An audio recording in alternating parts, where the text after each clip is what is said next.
প্রিয় শিক্ষার্থী, ছাত্রছাত্রী বন্ধুরা, আজকে আমি তোমাদের বহিপীর নাটক থেকে কী ধরনের প্রশ্ন আসতে পারে এবং এই প্রশ্নগুলোর উত্তর তোমরা কিভাবে লিখতে হবে এই বিষয়টা নিয়ে একটু আলোচনা করতেছি। মানে তোমার পরীক্ষায় কীরকম প্রশ্ন হতে পারে এটা নিয়ে আমি আজকে আলোচনা করব।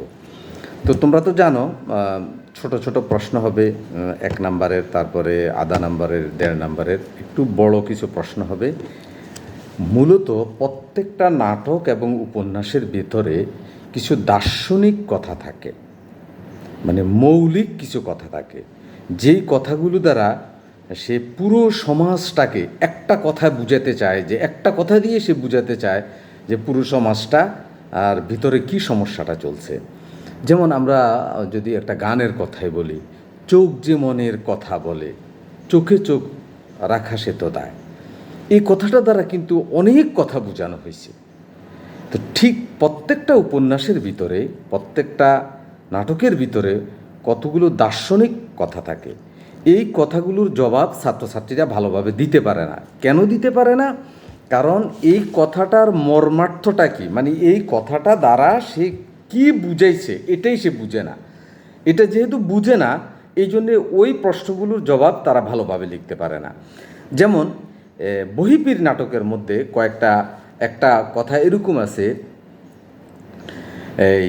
সেটা হচ্ছে, দুঃখের কারণ যদি এক না হয়, আমি আবারও বলছি, দুঃখের কারণ যদি এক না হয় তবে গভীর দুঃখগ্রস্ত দুটি লোকের মতো অপরিচিত আর কেহ নাই। এখন এইটা দ্বারা কি বুঝাইতে চাইছে? আমাদের ছাত্ররা কিচ্ছু বুঝে না।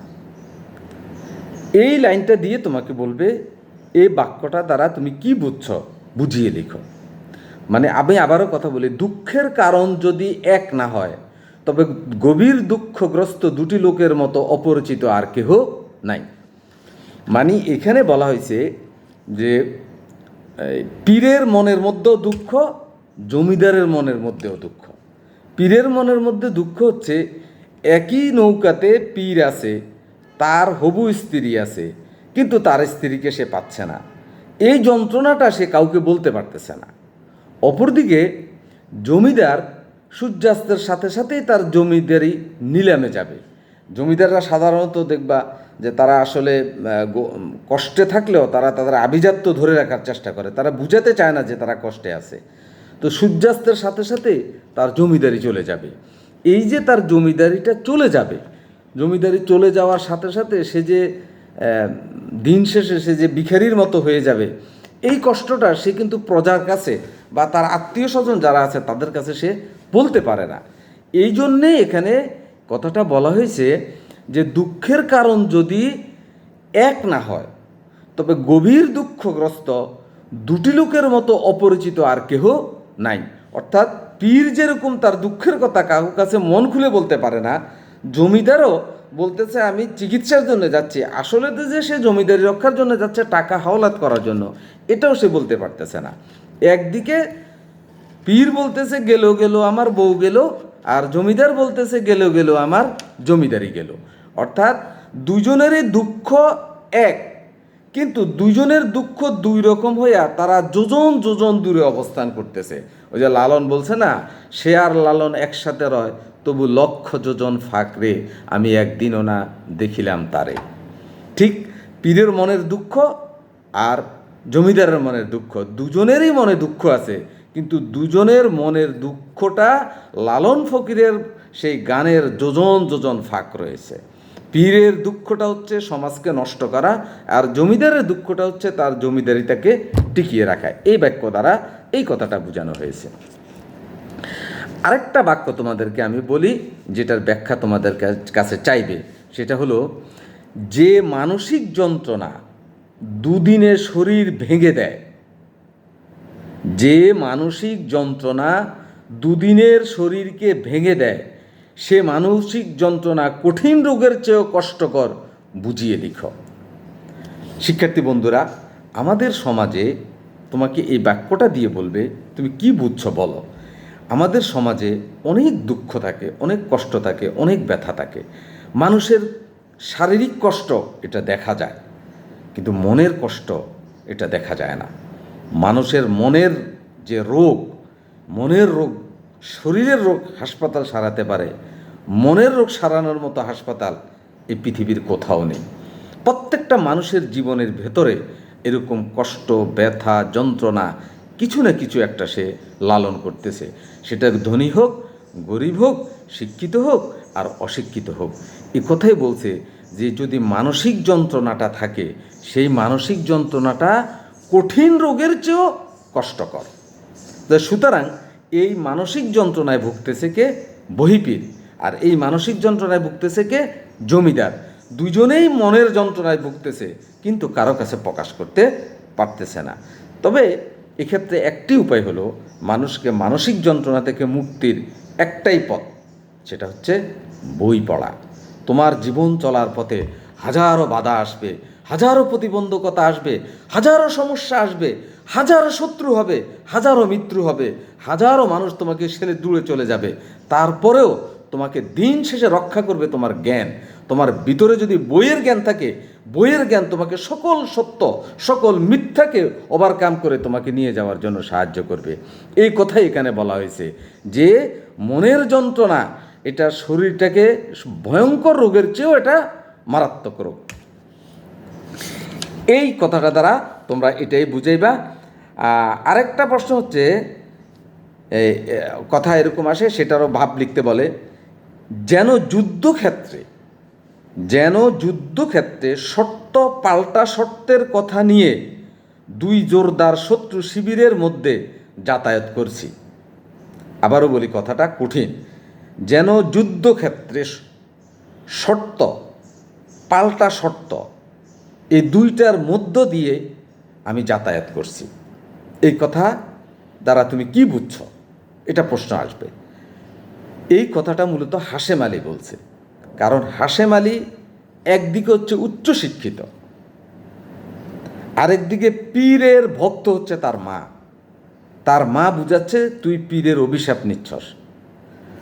আবার আরেকদিকে তার বাবা বলতেছে পীরের সহযোগিতায় আমরা জমিদারি উদ্ধার করতে পারি, তুই পীরের বিরুদ্ধে অবস্থান করছিস কেন? তাহলে এই কঠিন পরিস্থিতির মধ্যে হাশেম আলী চিন্তা করছে জমিদারি, মা, পীর সব বাদ, আমার একটাই পথ, সেটা হচ্ছে সত্যের পথ। আমি সত্যের পথ অবলম্বন করব। এই যে তার কঠিন লড়াই, বাবার বিরুদ্ধে লড়াই, জমিদারের বিরুদ্ধে লড়াই, পীরের বিরুদ্ধে লড়াই, মায়ের বিরুদ্ধে লড়াই করে সে তাহেরার পক্ষ অবলম্বন করছে। এই যে তার কষ্ট, এই কথাটাই সে বলতেছে যে মনে হচ্ছে যে আমি একটা যুদ্ধের ময়দানে আছি, শর্ত আর পাল্টা শর্ত, এই দুই শর্তের মধ্য দিয়ে আমাকে সত্য নিয়ে সামনে এগিয়ে যেতে হচ্ছে। এটা দ্বারা এটা বোঝানো হয়েছে। তুমিও দেখবা তোমার সমাজ, তোমার পরিবার বা তুমি যেখানে পড়াশোনা করো, দেখবা যে সেখানে কত কুটিলতা, কত জটিলতা, কত সমস্যা। এই সমস্যার ভিতর দিয়েই তোমাকে আসলে যেতে হবে, এবং এটা যাওয়ার পথ তোমাকে করে দিবে তোমার শিক্ষা। আরেকটা দার্শনিক টাইপের প্রশ্ন আছে, সেটা হলো এরকম, খুদেজা বলে, এটা তাহেরা এই কথাটা বলে, আপনারা কোরবানির গোশত খেতে পারেন, আপনারা কোরবানির গোশত খেতে পারেন, কিন্তু গরু জবাই করা দেখতে পারেন না। এটা তারা কি বুঝাইছে? অর্থাৎ খুদেজা তাহেরা যে এই বিভৎস জীবন বরণ করার চেয়ে আত্মহত্যার পথ বেছে নিচ্ছে, নারী হিসেবে জমিদারের বউ খুদেজা এটা মেনে নিতে পারে না, যে না তুমি আত্মহত্যা করতে যাবে কেন, তুমি পীরের কাছে বিয়ে বসো। আর পীর এক বৃদ্ধ মানুষ, তার সংসার আছে, তাহেরা অল্প বয়সী, কিন্তু সে মনে করে এরকম একটা সংসারের চেয়ে আমি মরে যাই, সেটাই আমার ভালো। তো খুদেজা যখন তাহেরাকে এই কথাটা বলে যে তুমি এই আত্মহত্যার পথ কেন বেছে নিচ্ছ, তখন তাহেরা এই কথা বলে, আপনি কোরবানির গোশত খাইতে পারেন, কিন্তু গরু জবাই করার কোরবানির দৃশ্য দেখতে পারেন না। এটা তো দ্বৈত আচরণ। অর্থাৎ আমাকে যে আমি এই পথে এরকম একটা ভণ্ড মানুষের কাছে যাওয়ার চেয়ে আমার আত্মহত্যার পথটা বেছে নেওয়াটাই আমার জন্য উত্তম। তাহেরার এই কথাটা একটা দার্শনিকমূলক কথা, যে আপনি কোরবানির গোশত মাংসের খেতে পারেন, কিন্তু কোরবানিটা দেখতে পারেন না। অর্থাৎ আমি মরে যাচ্ছি এটা দেখতে পারতেছেন না, কিন্তু আমাকে তিলে তিলে মরে যাওয়ার জন্য আরেক জায়গায় তুলে দিতে আপনি ষড়যন্ত্র করতেছেন। এই কথাটা দ্বারা এটা বোঝানো হয়েছে। তো শিক্ষার্থী বন্ধুরা, আবার আসো তোমাদের এক নাম্বারের কিছু প্রশ্ন আসে। এই যে আমি যে কয়টা প্রশ্ন দিচ্ছি এই প্রশ্নগুলো তোমরা পড়লে এখান থেকে তোমাদের প্রশ্নগুলো চলে আসবে। এগুলো বেশি লেখার দরকার নেই। যেমন সূর্যাস্ত আইন কত সালে হয়? সূর্যাস্ত আইন হয় 1793 সালে। বহিপীর কোন ভাষায় কথা বলে? বইয়ের ভাষায় অথবা সাধু ভাষায়। নাটকের কয়টি উপাদান থাকে? একটা নাটকের 4টা উপাদান থাকে। বাংলা সাহিত্যের আদি নিদর্শন কি? বাংলা সাহিত্যের আদি নিদর্শন হচ্ছে চর্যাপদ। হাশেম আলী কে? হাশেম আলী হচ্ছে জমিদার, হাশেম আলী হচ্ছে জমিদারের পুত্র। হাতেম আলী কে? হাতেম আলী হচ্ছে জমিদার। অত ভাবলি কি কেউ পালাতে পারে? এটা কার উক্তি? এটা তাহেরার উক্তি। তাহেরাকে তার বান্ধবীরা বলছে, তুই যদি পালাই যাস এই সমস্যা হবে, সেই সমস্যা হবে, এটা হবে। তাহেরা বলতেছে যে এত কিছু ভাবলে কি আমি পালাতে পারবো? আমাকে পালিয়ে যাওয়া দরকার, আমি পালিয়ে যাই।